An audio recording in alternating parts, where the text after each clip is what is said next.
Hey, what's up, rock stars? It's Rox coming to you today with a review for The Chi, the season 3 finale, which will be also episode 10. So let's get to it, shall we? All right, you guys, so the show opens with the very sad funeral of Ronnie. Okay, he's no longer with us. He was shot in the last episode, you guys remember. So we're at the funeral. This will be number 3 for the season. So actually 2.5, I guess. Grandma's funeral wasn't really a funeral. It was more like a memorial. But anyway, we're in church today. It's sad. They have a girl up there singing her voice is just phenomenal. I was touched. I don't even know what song she was singing, you guys. I didn't write it down, but yeah, it was touching. Anyway, Ronald has left us, but his spirit is gonna live forever. He's finally on the other side with Grandma. So, you know, he was in the army, so they have some guards there, some representatives who present the flag to Tracy, who low-key is the reason why she ain't low-key the reason, but sort of she is when we just all take it all the way back to the very beginning. He killed Coogee because she was upset that her son Jason was killed. We can't blame it on her, y'all. I know. We know I'm not blaming it on her. But if he would have took his ass on down to wherever he was going, instead of staying an extra day just to give his money to Jason's baby mama. I mean, I guess maybe it is good he gave her that money. At least the money is going somewhere. And now what happens to any of that reward money they gave? Anyway, the pastor, you know, Papa Daddy, he opens it up. Does anybody have anything to say? You know, his 2 only friends, his homeboys came back, you know, just to say that they gonna miss him. You know, they loved him. Tracy say that she is sorry. And Keisha gets up with a bouquet of flowers and says thank you. So after the funeral, we finally lay Ronnie to rest. You know, when Jada and Emmett are walking from the gravesite, you know, Emmett is upset that it happened on his opening day in front of his, I mean, not in front of, but, you know, by his restaurant. And she was like, nigga, will you shut up? Okay, talking all loud. These people want to hear about this man getting shot in front of your establishment. Keisha's there, remember, so he sees Keisha. He catches up with her, and Keisha's like lost in thought. You know, he asks her how she's doing, and she tells him that she's pregnant. You know, he was like, oh, for the first time, I know that this baby ain't mine, nigga. For real. She was just like, please don't do that. Okay, he just joking. He just trying to make things light for her. But what are you going to do? She says she doesn't know. Also, while we're there, we see Jake and Kev and Papa. They talking about Ronnie. And Jake says he know a whole bunch of people that wanted Ronnie dead. So he not really surprised. Neither are we, Jake. Papa says it's not fair that they killed him. You know, he's a sinner just like everybody else. And the sinner is just a saint who fell down and, you know, hasn't been able to get back up yet. Okay? Uncle Donnie told us that. And speaking of sinners, why the police pull up and arrest Papa Daddy right there at the funeral? I said, you guys couldn't wait till the man got back to the city. I mean, I know it couldn't have been that long for y'all to just wait a few more minutes. Got to make a damn scene at this man's funeral. That daddy then got caught up with that doodah. So afterwards, the boys can't believe that Papa's daddy got arrested. You know, Papa said that he did see his dad take money from Camille, so he's always been a little suspicious about that. He just don't know what he gonna do. He not used to all these illegalities. Jake looked at him like, oh, and so we are? And Papa was like, yeah, I mean, you practically 63rd and Kev shot somebody. So, yeah, I think that you guys a little further along in the criminality than I am. But Papa's upset. He's feeling the stress. He's feeling the weight of this whole thing. You know, it's just him and his mama now. You know, he feel like he got to be the man of the house. He's not sure he can handle it.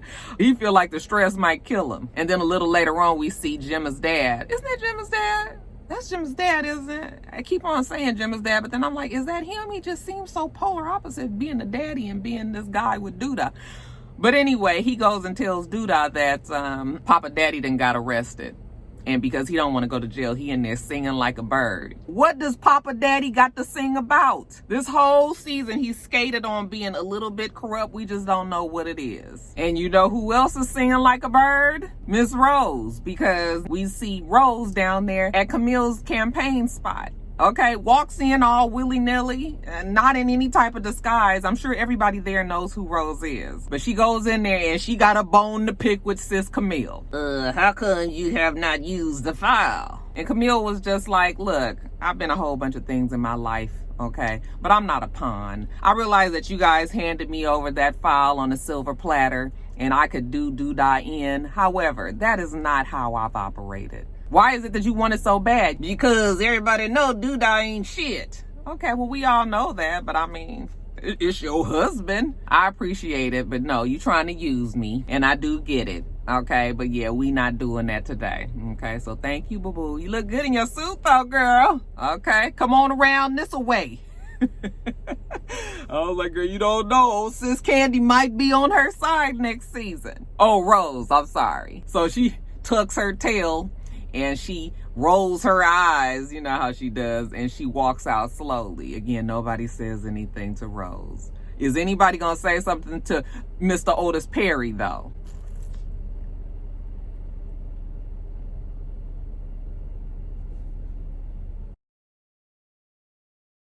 Now, jumping over to Eminent and Tiff, you know, they go to the counselor and they're just talking about getting married, you know, and talking about their agreements or disagreements over the preparation for this wedding. I guess the wedding is coming really soon. I was just like, we just got engaged 2 days ago. So, you know, they're sitting up there, they're talking in front of the counselor. The counselor's listening to them like, are you guys sure that you're even ready to get married? Because marriage is a huge commitment and it takes, you know, 2 mature people that's really willing to work towards this commitment. And, you know, they was just like, well, you trying to say that we not mature? She was like, no, I'm not saying that. I'm just saying, are you sure this is what you want to do?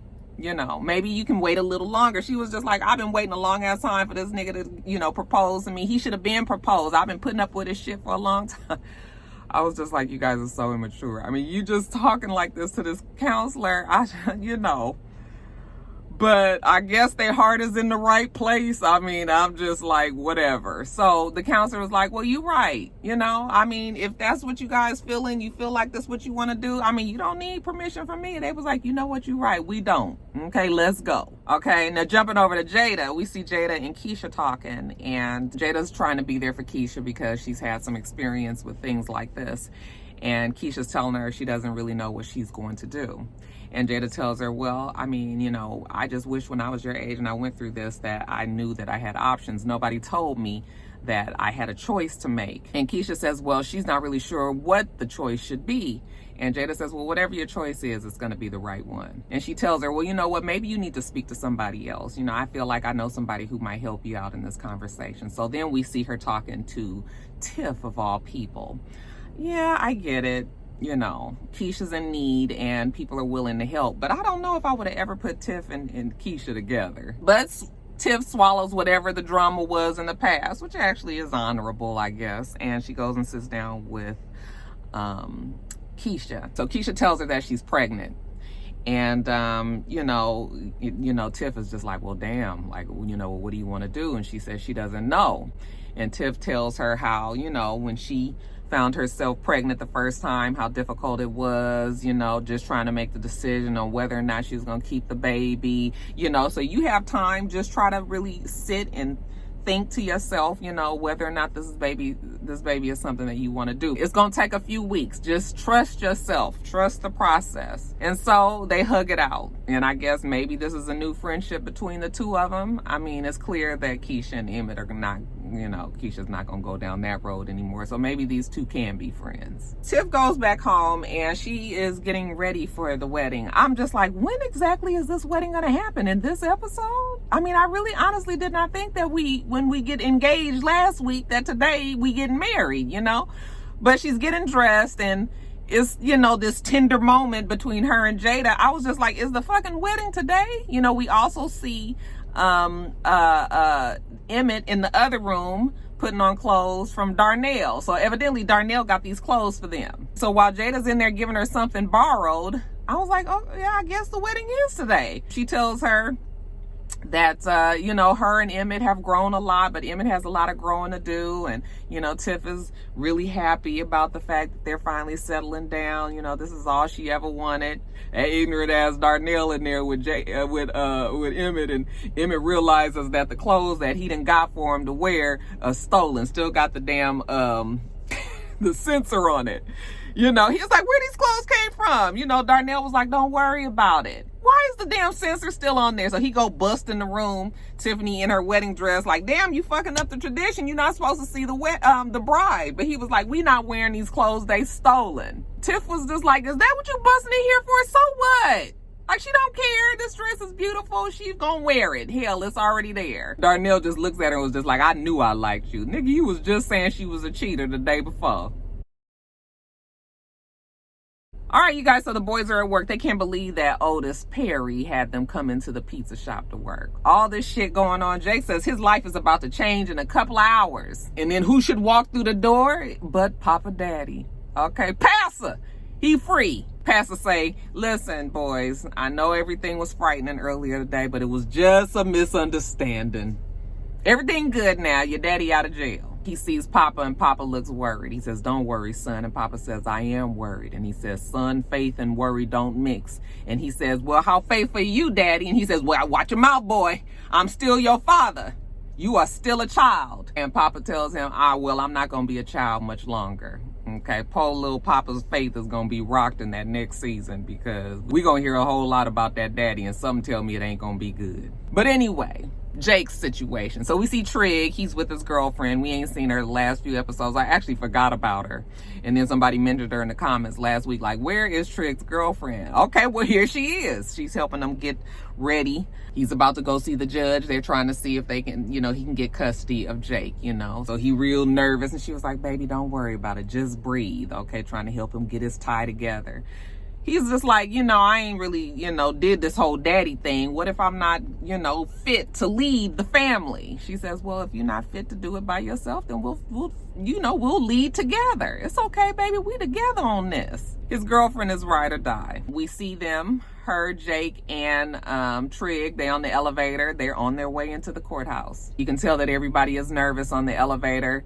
And Jake says, listen, it don't matter what that judge say. You guys are always going to be my family. So he goes in there and he tells the judge that he does not want to live with Otis Perry. Perry is not his family. And even though he didn't really know Trig like that, that is his family. And him and his girlfriend, or he actually calls him his wife. I was like, did they sneak and go get married and Lena didn't tell us? He says that they care for him. When he's with them, he feels safe with them.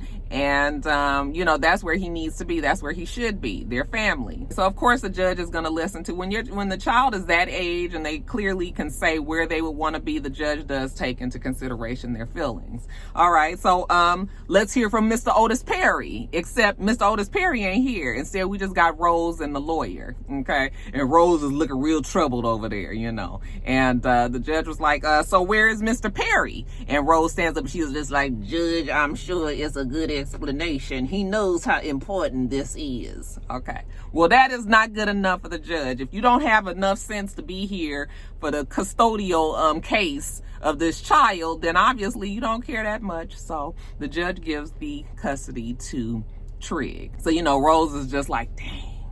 She ain't accustomed to losing. Trig and Jake and the girlfriend, they over there celebrating. They one big happy family. So Jake goes back to his boys and it's a done deal now. He tells them that he's leaving working at the pizza shop. He not working for Otis Perry any longer. He about to be with his real family. All right, so while they sitting there talking, Maisha comes in. She pulls Papa to the side. She puts her chain around his neck. And she tells him, now she got the hottest man in the game wearing her chain. She ready to go public with this whole thing. She tells him that she loves him. He tells her that he loves her too. But Papa's still troubled about this whole situation with his father. If he was to go by what the Bible always said, it says to always honor thy father, honor thy mother. She says, well, sometimes, Papa, you just have to honor thyself. Get to the bottom of this, in other words. Now, next we have Tiff and Emmett's bachelor and bachelorette parties. Now, I'm so confused, but I'm just like, okay, so the wedding is not today, and I guess it's tomorrow. So Jada is giving Tiff her bachelorette party. It's real struggly, y'all. I mean, it's cute. But I'm thinking to myself, that was a bachelorette party for a lady who was getting married for the third time and all her friends, and she 50 years old and all her friends is 50, and we gonna sit back and laugh and have some drinks and all. That ain't for no damn 22-year-old young lady that's, where her friends at? She got 3 friends, and one of them is Jada, her damn mother-in-law to be. I was just like, oh, okay. But she decorated the place real cute, and I mean, Tiff was happy, so girl, if you like it, I love it. But anyway, they having playing little games and, talking about what Emmett knows about Tiff, and you know, their first date and, you know, what's her favorite color and what all of this, you know, half the questions they got wrong. That'll let you know that maybe they don't even know each other that well. But whatever, okay? Jada's feeling sentimental there. She tells her that she feels like she's gained a daughter, welcomes her to the family, hugs her on in. So they're having a good time. You know, there's a knock at the door because I guess things have gotten loud with this with this rowdy folk people bunch, and somebody must have called the police. I was like, oh, here we go, you know. So she goes to the door and it's a woman police at the door. And she was just like, we got to call about a disturbance. You know, people are saying that it's too much noise in here. You know, Tiffany was just like, what is this about? You know, damsel in distress. She was just like, now I've got to punish you. And Tiff was like, what are you talking about? Girl, it's a bachelorette party. Quit acting like you don't know what the fuck going on. Jada's laughing to herself. The girls are in the background watching, got smirks on their face. Oh yeah, you guys, the police officer is a stripper.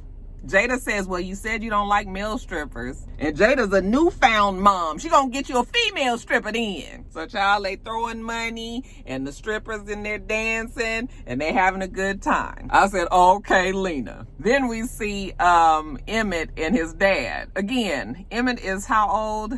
Why doesn't he have any of his homeboys? It's fine if your dad want to hang out with you on your bachelor night, you know, but I'm expecting it to be some damn good times. Nobody want to go to no dank and musty ass massage parlor, but some old ass man like your daddy who ain't getting it on the regular. Emmett was like, okay, this is what I'm talking about. Like, where my homeboys at? Ain't no homeboys. Okay, where are the strippers at? Oh, it ain't gonna be no strippers either. This just gonna be a massage. How weird is that? Who wants to have a fucking massage with their father?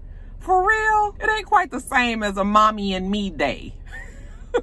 But whatever, you guys, they get undressed. You know, Darnell's still concerned about this prenup. Did you get her to sign one? And Emmett was like, no. And Darnell is just trying to put him up on game like, look, you broke now, but you might not be forever, you know. And that real sweet wife that you about to marry, she gonna hate your guts when it comes time to get a divorce. So I'm just trying to let you know that you need to do it now. Emmett says, we not getting no prenup, so don't even worry yourself about it. He says, okay, well then suit yourself. But she need to get them tubes tied because y'all can't afford to have any more kids. Darnell, can you mind your own fucking business? So anyway, they go and they laying all out, you know, next to each other, waiting for the masseuse to come in.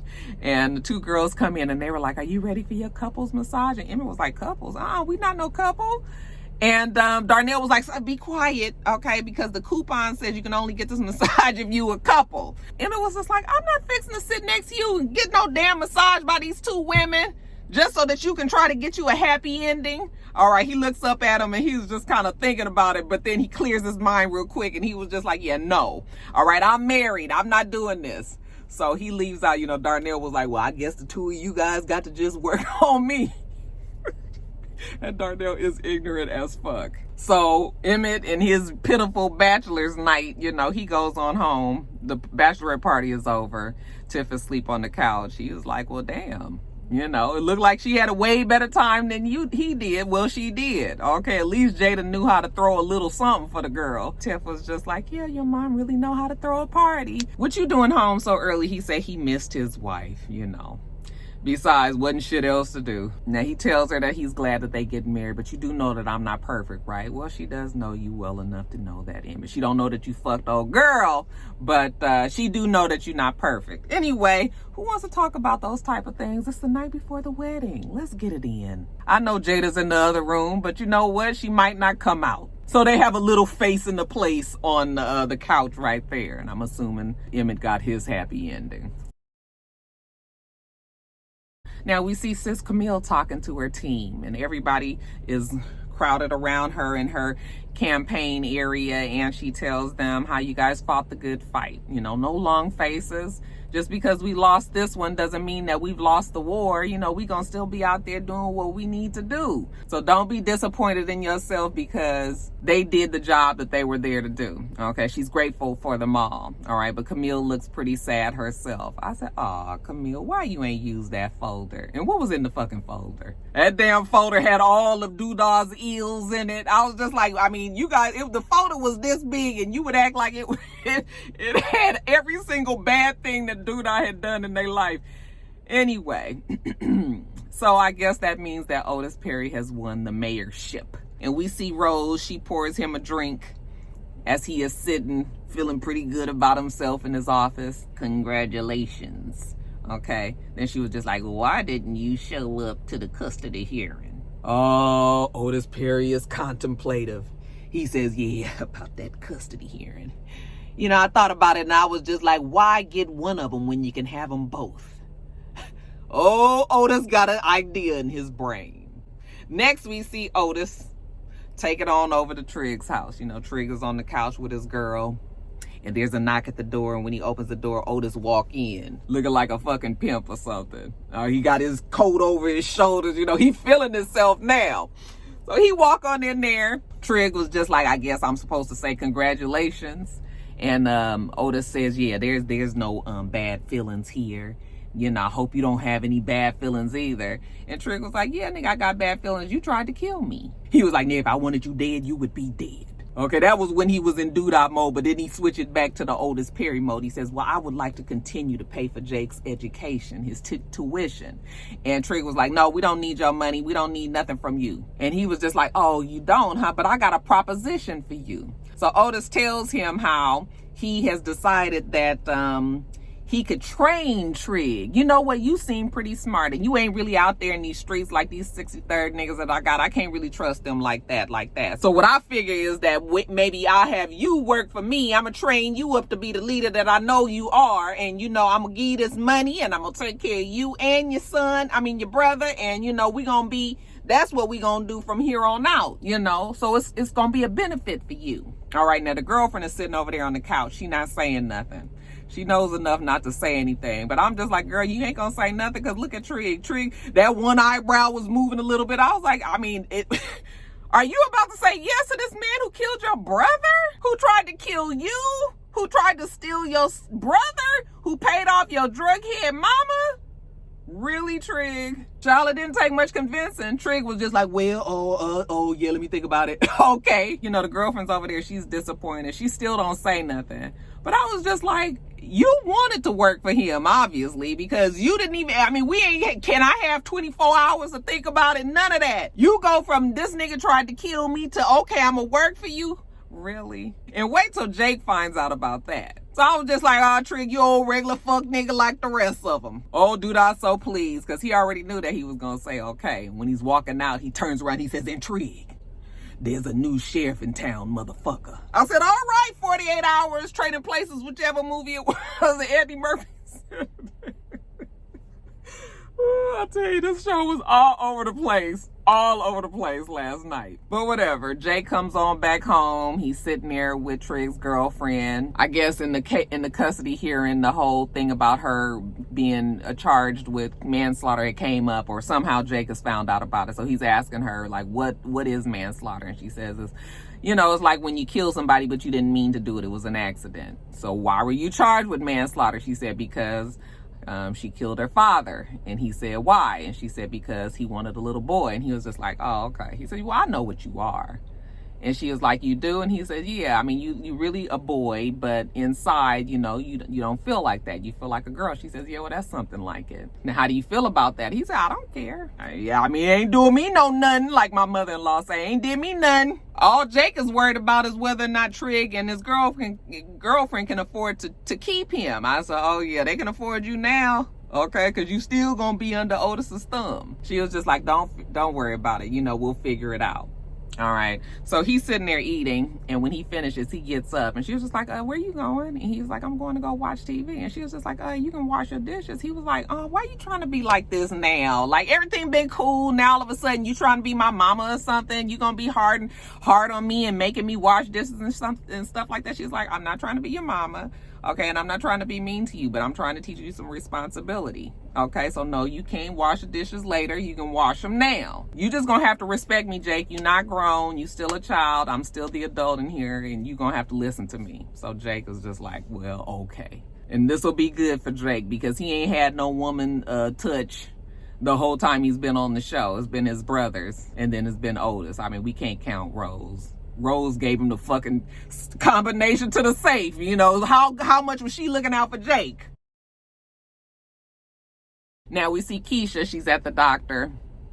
and she has decided that she can't do the abortion. All right, Nina's there with her, and she says, Mom, I can't do it. Nina says, so did you want to keep the baby? And she was just like, I don't know, but I know I can't go back into that room. So at least she's having the baby. I'm not sure if she's keeping the baby or give it up for adoption. Okay, so they go back home, and Nina's still trying to console Keisha in the room, you know, is hugging her and telling her it's going to be okay. Kev comes home, and he walks in the room, and he sees them two talking. He overhears them talking about her being pregnant. So Nina tells him, you know, Keisha's pregnant. And he was like, by that crazy man? You know, I know you're not thinking about keeping this baby. And Keisha just looks at him, and Nina was just like, okay, Kev, that's enough. It's her decision.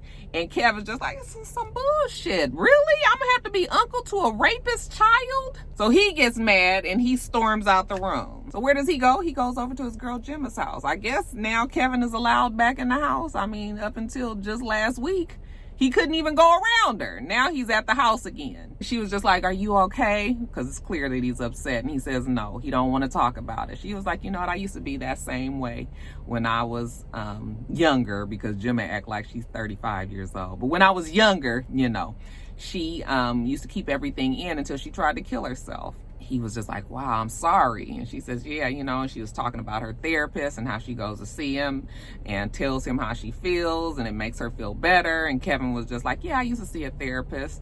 And she was just like, well, maybe you need to go back. I've been saying that for the last 3 reviews. Okay, the boy been through too much, and his young brain is not putting it all in order, so he needs therapy. Gemma says, I still go to my therapist. Okay, I told him that I wanted you to be my first. Kev was like, really? Are you sure? I was like, it's something about, I'm telling you, when folks is determined to have sex, I don't care what parents do, these kids gonna figure out a way to do it, child. Yeah, she's sure that she wants to do it, and so they go into the room, and I was like, please, I don't want to see no kids first time having sex. But Lena didn't give us that. She spared us of that. We just saw afterwards. Kev was like, was it supposed to be so fast? Oh, teenage love. Okay, we jump over to Papa. Papa's at church. He's trying to make sense of it all, sitting in the pews, looking up at the altar. He knows that he needs to have a talk with his father, so he goes home and he confronts his dad. Daddy, did you do it? We still don't know what it is. They haven't made that clear at all. You know, Daddy says, you know, son, I'm not a perfect man. Papa was like, but I saw you take money from Camille. You know, what did you do with that money? He says, well, I did it to help us. Again, very vague. Daddy ain't never saying exactly what he did. Like, I had to pay down the light bill, and your mama's car was 2 months past due, and he ain't gave us none of that. He just said that he did it to help them.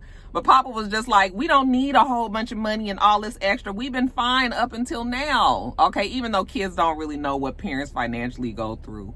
So, you know, I understand what Papa's saying, but, you know, maybe Daddy had some shit that was stressing him out. Papa's telling him, you know, me and Mama just need you to be here. We need you. And you know, we all can be a family.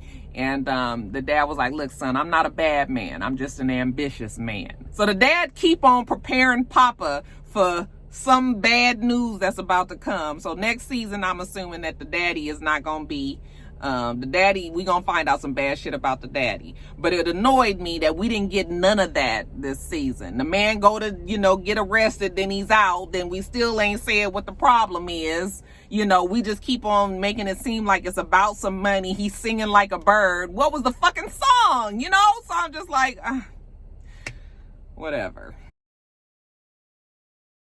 Then, you guys, we finally get to this wedding. So yeah, they getting married. Tiff is nervous as she's getting dressed. Jada's in there with her, and she was like, is it normal to be nervous? And Jada says, I don't know, I never was married. She goes out and she tells Emmett, you know, that she's proud of him and that he needs to act in Tiff's absence as if she were in his presence. In other words, do the shit that you're supposed to do and don't be fucking around on her behind her back. Gemma and Kev get there, you know, all with the new blushness of newfound love as they consummated their relationship.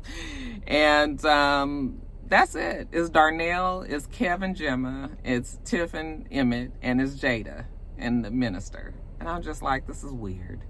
Like, where at least your 2 homegirls that was at the bachelorette party? Like, I'm just not understanding none of this. But, okay, maybe they just wanted something small. So why is Kevin Gemma there?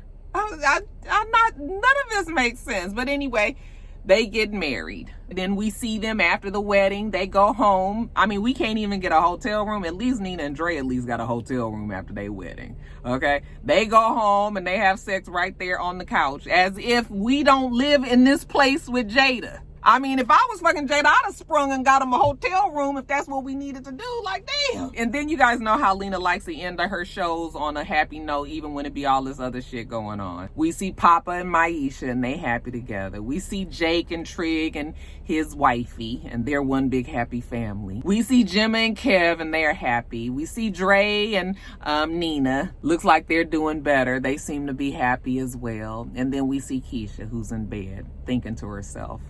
And she finally gets up. Looks like she's had some resolve about herself. Look like she's made a decision. Okay, she's taking back her life. She puts on her tracksuit, her tennis shoes. She goes outside by herself, mind you, and she runs. Okay, and I'm assuming she's running for her life these days. And that ends season 3 of The Chi. You guys, I don't think I'll be reviewing this show next season. I'm gonna have to really have a talk with myself. But as of now, I would say no. All right, you guys, so that's it. Make sure that you rate, comment, and subscribe to the channel. I'm itsrox. The channel's for itsrox. Everything else I do will be in the bottom bar. All right. So I hope that you have a wonderful, wonderful rest of your day, and I plan on doing the same. Till next time, rock stars. Bye.